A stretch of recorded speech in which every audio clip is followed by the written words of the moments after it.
मातीची ओढ आणि संस्कृतीची जोड म्हणजेच भीमथडी जत्रा. सालाबादप्रमाणे याही वर्षी भीमथडी मोठ्या उत्साहात भरली आहे.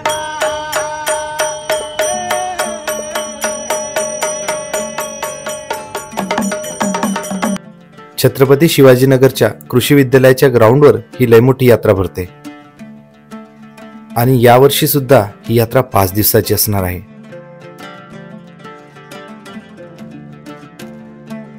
गावाकडची यात्रा म्हणलं की येतं खाणं, खेळणं आणि शॉपिंगची मज्जा. पण ही गावाकडची मज्जा तुम्हाला पुण्यात करता येईल का? तर उत्तर आहे हो. मागच्या 18 वर्षापासून पुण्यामध्ये एक जत्रा भरते जिचं नाव आहे भीमथडी. तर या भीमथडी यात्रेमध्ये नेमकं पाहण्यासारखं काय काय असतं, खाण्यासाठी काय काय असतं, फिरण्यासारखं काय काय असतं, हे संपूर्ण आपण आज या व्हिडिओमध्ये बघणार आहोत. तर पुढे जाताना या व्हिडिओला एक लाईक करा आणि चॅनलला सबस्क्राईब करायला विसरू नका. तर चला आज बघूया आपण भीमथडी यात्रा. पुण्याच्या कोणत्याही भागातून पब्लिक ट्रान्सपोर्टने या जत्रेला पोहोचता येतं आणि जर तुम्ही खासगी वाहनाने येत असाल तर इथे फ्री पार्किंगची सोय उपलब्ध आहे. पार्किंग शेजारीच तिकीट विक्रीचं काउंटर आहे. प्रति व्यक्ती 60 रुपये एवढा तिकीट दर आहे. तिकीट घेऊन पुढे आलं की भीमथडी जत्रेचा सुंदर देखाव उभा केलेला दिसतो. एखादा फोटो किंवा सेल्फी काढण्याचा मोह इथे कुणालाच आवरत नाही. प्रवेश करून आत आलं की विविध रंगाचे डेकोरेशन समोर दिसते.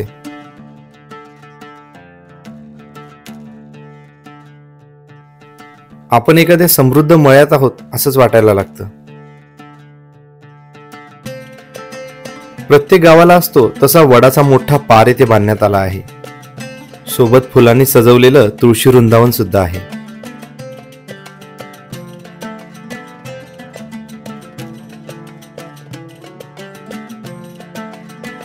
उत्तम जातीच्या शेळ्या, मेंढ्या आणि कोंबड्यांचे प्रकार इथं पाहायला भेटतात.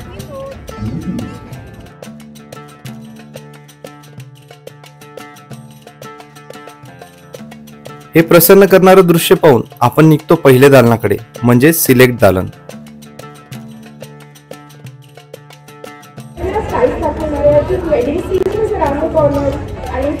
इथे महिलांना वस्त्र संस्कृतीविषयी माहिती सांगणारा कार्यक्रम होताना दिसला. आहे गाठ आहे, साडी कुठे जात नाही, मी पण ओके आहे. सोयीस्करपणा किंवा जी साडी वापरण्यासाठी ईज ऑफ वेअरिंग. सिलेक्ट दालन म्हणजे महिला मंडळीसाठी एक विशेष आकर्षण आहे. भारताच्या 18 राज्यातून आलेले वेगवेगळे कलाकार आणि त्यांच्या वस्त्र संस्कृतीतील विशेष गोष्टी इथे पाहायला मिळतील. उत्तर भारतापासून दक्षिण भारतापर्यंत साड्यांचे वेगवेगळे प्रकार तुम्हाला इथे पाहायला मिळतील. सोबतच पर्स, नेकलेस, हँडबॅग अशा प्रीमियम क्वालिटीच्या वस्तू इथे आहेत.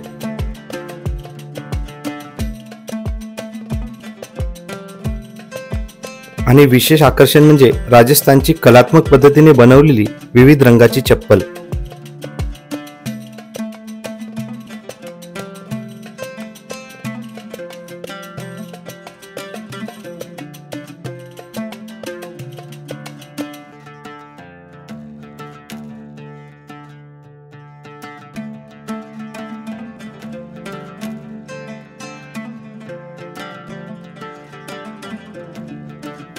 हे काम करताना कलाकारांनी बारकावे हेरले आहेत.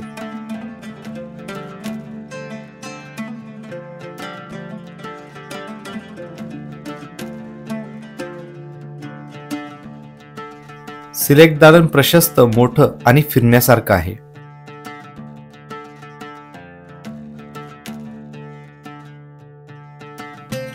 अनेक रंगाच्या वैशिष्ट्यपूर्ण वस्तू तुम्हाला इथे पाहायला मिळतील, जसे कपड्यांवर हाताने केलेली पेंटिंग असेल, कॅनव्हास प्रकारच्या पेंटिंग्स असतील किंवा विणलेल्या वस्तू असतील.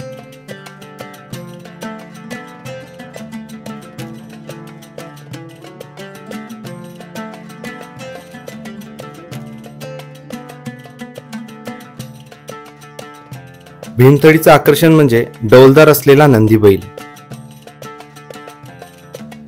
पहिला विभाग पाहून झाला की आता आपण जातो दुसऱ्या दालनाकडे, ते म्हणजे हनीबीचं सेक्शन.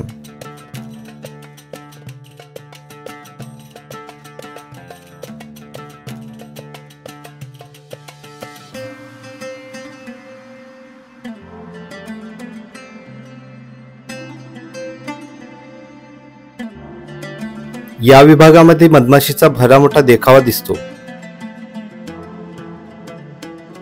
इथे आल्यावर जणू काही मधमाशीच्या गावात आल्यासारखं वाटलं.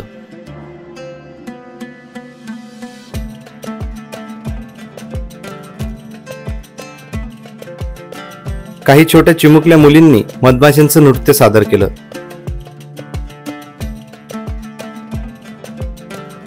या विभागामध्ये मधाचे अनेक प्रोडक्ट्स, मिलेटचे अनेक पॅकिंग्स आणि ऑर्गॅनिक शेतीसाठी लागणारे बी बियाणे पाहायला मिळाले. कित्येक ऑर्गॅनिक प्रोडक्ट्स विकणारे महिला बचत गटाचे स्टॉल्स इथे आहेत. आता आपण जातो तिसऱ्या दालनात, म्हणजे स्वयंसिद्ध दालन.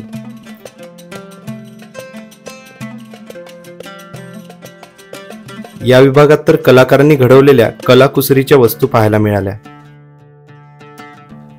आर्ट आणि क्राफ्टचे आयटम असतील, टाकाऊपासून टिकाऊ असेल, छोट्यातल्या छोट्यापासून मोठ्यातल्या मोठ्या कल्पकतेने घडवलेल्या अनेक वस्तू.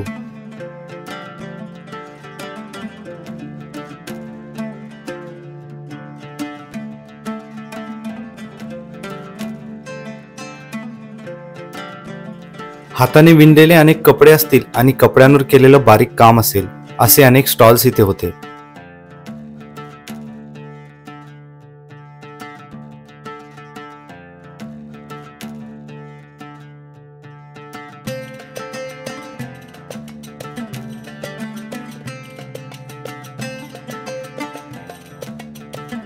शहरात दुर्मिळ होणाऱ्या टोपलीचं शॉप दिसलं, तर कुठे बांबूच्या, केळसुनीच्या आणि दगडाच्या वस्तू दिसल्या.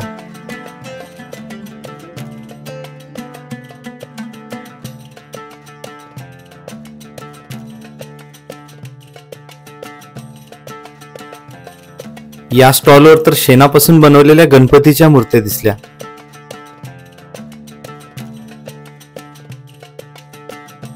या दालनामध्ये व्हेरायटीच्या एवढ्या वस्तू आहेत की काय काय पाहावं आणि किती विकत घ्यावं असं होतं.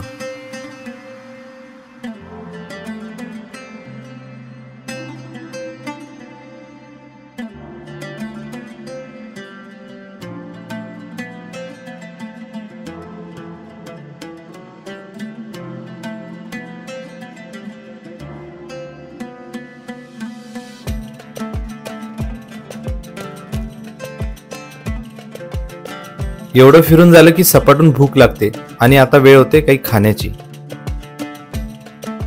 पुढे जाताना इथे केलेली आकर्षक दिव्यांची रोषणाई लक्ष वेधून घेते. अंबाबाईच्या नावाचा उदो उदो असा म्हणत पारंपरिक गोंधळ घालणारी मंडळी दिसतात.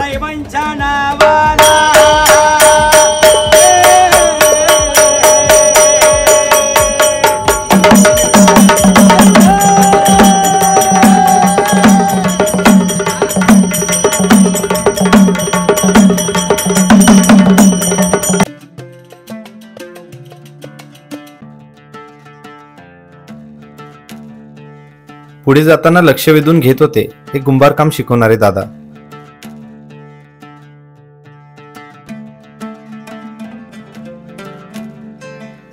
आणि इथलं चौथं सेक्शन म्हणजेच खवयांसाठी फूड स्टॉल्स. तर भीमथडी यात्रेच्या जेवणाच्या सेक्शन मध्ये आता आपण आलेलो आहोत. इथे व्हेज आणि नॉनव्हेज दोन्ही प्रकारामध्ये खाण्यासाठी भरपूर स्टॉल्स आणि आयटम्स आहेत. तर चला बघूया आपण की व्हेज मध्ये काय काय आहे आणि नॉनव्हेज मध्ये काय काय आहे. वेगवेगळ्या महिला बचत गटांनी घरगुती पद्धतीने बनवलेले अनेक प्रकार इथे खायला मिळतात. जसं की पराठे असतील, धपाटे असतील, भाजणीचे थालीपीठ असतील. व्हेज मध्ये मासवडीची थाळी, मांडे थाळी आणि पाटवडीची थाळी सुद्धा उपलब्ध आहे. यासोबतच आईस्क्रीम, कुल्फी आणि पान सुद्धा दिसले.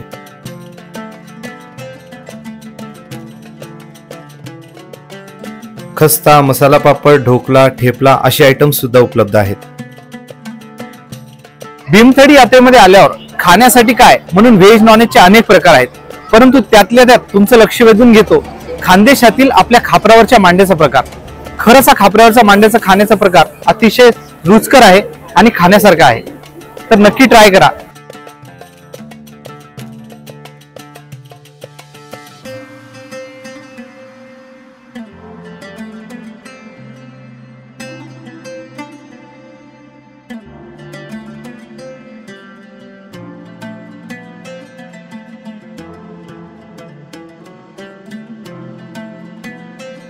नॉनव्हेजमध्ये तर चिकन आणि मटण थाळ्यांचे अनेक प्रकार इथे आहेत. सी फूडमध्ये खेकडा आणि सुरमई थाळी आहे.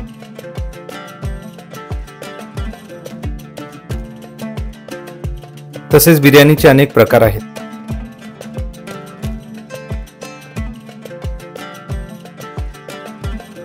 तर ही होती संपूर्ण भीमतडी यात्रा. ही यात्रा आपल्याला कशी वाटली, या यात्रेमधलं आपल्याला नेमकं काय काय आवडलं हे आम्हाला कमेंटद्वारे नक्की कळवा. आणि हो, भीमतडीला नक्की या, कारण ही यात्रा आपल्या स्थानिक लोकांना आणि वेगवेगळ्या महिला बचत गटांना प्रोत्साहन देणारी आहे. तर भेटूया पुन्हा एका नवीन ठिकाणी एका नवीन व्हिडिओमध्ये. तोपर्यंत नमस्कार.